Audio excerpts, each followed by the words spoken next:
नमस्कार, मैं हूं हंसा वैष्णव और आप देख रहे हैं एलएनबी टीवी न्यूज।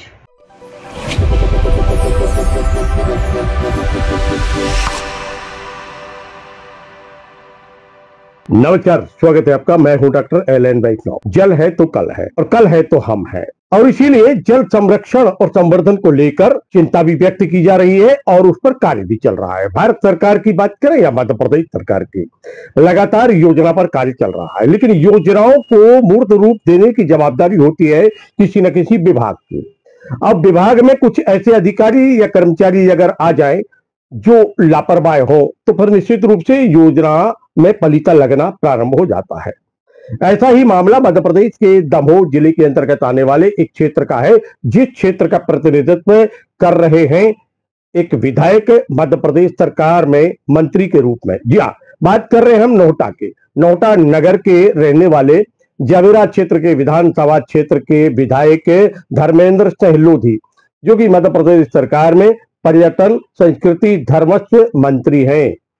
उन्हीं के क्षेत्र में बहने वाली ब्यारमा नदी में जो शटर लगाना का काम होता है, बैराज में शटर लगाने का काम होता है, वह लापरवाही करके नहीं लगाएगा। अब लापरवाही है, अनदेखी है या जानबूझकर किया गया यह कृत्य है, पर पानी बह गया। बताया जा रहा है लाखों गैलन पानी यहां से बह चुका है, नदी सूख रही है, और जिसके कारण आने वाले समय में क्षेत्र में एक बड़े भाग में संकट पैदा होगा जल का। और इसकी चिंता कर रहे हैं महाकौशल प्रांत के भारतीय किसान संघ के जल आयाम प्रमुख रमेश यादव, जिन्होंने इस बात पर प्रश्न चिन्ह अंकित किए, चिंता व्यक्त की, क्योंकि जवाबदारी उनके कंधे पर है। जल आयाम प्रमुख है राष्ट्रीय स्वयंसेवक संघ का अनुसांगिक संगठन भारतीय किसान संघ का यह आयाम है, और इसी आयाम के प्रमुख है महाकौशल प्रांत के रमेश यादव ने एक ज्ञापन शिकायत सौंपी है दमोह कलेक्टर के नाम, जिस पर उन्होंने ये आपत्ति दर्ज कराई है। कहा है कि ये लापरवाही हुई है और इस लापरवाही करने वालों के विरुद्ध कार्रवाई होना चाहिए। क्यों लापरवाही हुई है, कैसे लापरवाही हुई है, क्या उनकी शिकायत है, इस पर हम चर्चा करेंगे रमेश यादव से। मैं भारतीय किसान संघ महाकौशल प्रांत से जल आयाम प्रमुख।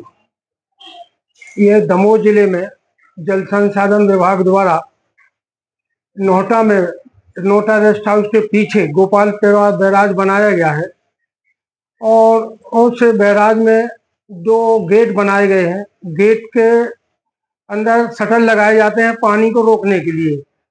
ठेकेदार द्वारा जो शटर लगाए गए हैं उसमें एक नीचे का शटर नहीं लगाया गया, जिस कारण से पूरा बैराज का पानी बह के बेकार चला गया है।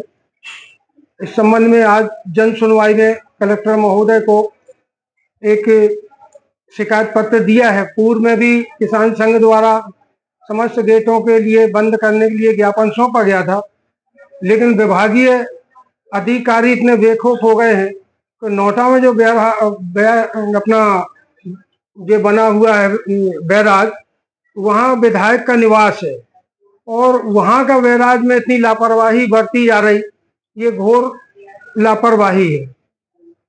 लगभग कितना पानी बह गया? पूरा पानी खाली हो गया है। उसमें कितने क्षेत्र के लोगों को नुकसान होगा? अब उसमें तो अब जो वहाँ के सिंचाई करने वाले हैं उनके लिए जो सिंचाई है कम से कम 500 हेक्टेयर की सिंचाई प्रभावित होगी। पानी की पीने की समस्या खड़ी हो गई वहाँ 3-4 गांव की। नोहटा, गोपालपुरा और झिन्ना, ये उनके शामिल गांव हैं। आपने इस संबंध में संबंधित अधिकारियों को शिकायत की? पहले उन्होंने ज्ञापन में उल्लेख किया था इसका कि गोपालपुरा बैराज बंद नहीं कराए गए, लेकिन उन्होंने जो भी आनंद फानम में गेट बंद किए हैं और उसमें से एक गेट नहीं लगाया, जिससे पूरा पानी बह के चला गया।